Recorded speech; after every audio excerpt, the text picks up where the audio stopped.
ಈ ನಮ್ಮ ಸಂವಿಧಾನವನ್ನು ನಾವೇನು ರಕ್ಷಣೆ ಮಾಡ್ತೀವೋ ನಮ್ಮನ್ನ ಅದು ನಮಗೆ ಹುಚ್ಚು ರೀತಿ ರಕ್ಷಣೆ ಮಾಡ್ತದೆ. ಈ ನಮ್ಮ ಭಾರತ ಸಂವಿಧಾನ ಒಂದು ಜಾತಿ, ಒಂದು ಧರ್ಮ, ಒಂದು ಕುಲಕ್ಕೆ ಮೀಸಲಾಗಿಲ್ಲ.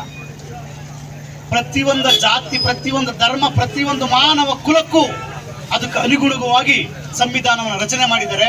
ಭಾರತದ ಉದ್ದೇಶ ಏನಂತ ಹೇಳಿದ್ರೆ, ಕರ್ನಾಟಕ ರಾಜ್ಯದ ಸನ್ಮಾನ್ಯ ಮುಖ್ಯಮಂತ್ರಿಗಳಾದಂಥ ಸಿದ್ದರಾಮಯ್ಯನವರು ಹಾಗೂ ಸಮಾಜ ಕಲ್ಯಾಣ ಮಂತ್ರಿಗಳು ಹಾಗೂ ನಮ್ಮ ಮೈಸೂರು ಜಿಲ್ಲಾ ಉಸ್ತುವಾರಿ ಮಂತ್ರಿಗಳಾದಂಥ ಡಾಕ್ಟರ್ ಎಚ್.ಸಿ. ಮಹದೇವಪ್ಪ ಸಾಹೇಬರ ಮುಖ್ಯವಾದ ಉದ್ದೇಶ ಅಂತ ಹೇಳಿದ್ರೆ, ಕರ್ನಾಟಕದಲ್ಲಿ ಮನೆಗಳಿಗೂ ಮನಗಳಿಗೂ ಸಂವಿಧಾನದ ಬೆಳಕು ಚೆಲ್ಲಿ, ಸಂವಿಧಾನದ ಅರ್ಥ, ಅದರ ಬಳಕೆ, ಸದ್ಗಾರ್ಯ ಎಲ್ಲವೂ ಕೂಡ ಪ್ರತಿಯೊಬ್ಬರಿಗೂ ಅರ್ಥ ಆಗಲಿ ಅಂಥೇಳಿ ಪ್ರತಿಯೊಂದು ಗ್ರಾಮ ಪಂಚಾಯಿತಿಯ ಸದಸ್ಯರು, ಅಧ್ಯಕ್ಷರು, ಪದಾಧಿಕಾರಿಗಳು, ಆಶಾ ಕಾರ್ಯಕರ್ತೆಯರು, ಶಾಲೆಯ ಮುಖ್ಯ ಶಿಕ್ಷಕರು, ಮಕ್ಕಳು ಹಾಗೂ ಸಾರ್ವಜನಿಕರು ಪ್ರತಿಯೊಬ್ಬರು ಸಂವಿಧಾನದ ಸದುದ್ದೇಶಗಳನ್ನ ಅರ್ಥ ಮಾಡಿಕೊಳ್ಳಿ ಅನ್ನೋ ಕಾರಣದಿಂದ ಈ ರಥನ ಪ್ರತಿ ಗ್ರಾಮಗಳಿಗೂ ತಲುಪಿಸುವಂಥ ಜವಾಬ್ದಾರಿನ ಹೊತ್ಕೊಂಡು ನಮಗೆ ಅದನ್ನು ನೀಡಿದ್ದಾರೆ.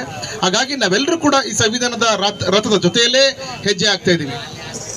ಸಂವಿಧಾನ ನಮ್ಗೆ ಏನಕ್ಕೆ ಬೇಕು ಅಂತ ಹೇಳಿದ್ರೆ, ಒಂದು ಹುಟ್ಟೋ ಮಗು, ಆ ಹುಟ್ಟಿದ ಮಗು ಜನನ ಪ್ರಮಾಣ ಪತ್ರನ ತಗೊಂಡ ದಿನದಿಂದ ಹಿಡಿದು ಆ ಮಗು ಏನಾಗ್ತಾನೋ ವಿದ್ಯಾಭ್ಯಾಸ ಮಾಡಿ ವಿದ್ಯಾರ್ಥಿಯಾಗಿ, ನಂತರ ಅವನು ಉದ್ಯೋಗಿಯಾಗಿ, ಈ ಸಮಾಜದ ನಾಗರಿಕನಾಗಿ ತನ್ನ ಜವಾಬ್ದಾರಿಗಳನ್ನ ಯಾವ ರೀತಿ ಅನುಸರಿಸಬೇಕು, ಯಾವ ರೀತಿ ಸಮಾಜದಲ್ಲಿ ಅವನು ಬದುಕನ್ನು ನಡೆಸಬೇಕು ಅಂತ ಹೇಳಿ ಅವನು ಕಟ್ಟ ಕಡೆಯ ಸತ್ತ ನಂತರವೂ ಕೂಡ ಆ ಶವಕ್ಕೂ ಕೂಡ ಭಾರತ ಸಂವಿಧಾನದಲ್ಲಿ ತನ್ನದೇ ಆದ ಮಹತ್ವವನ್ನು ನೀಡಿದೆ.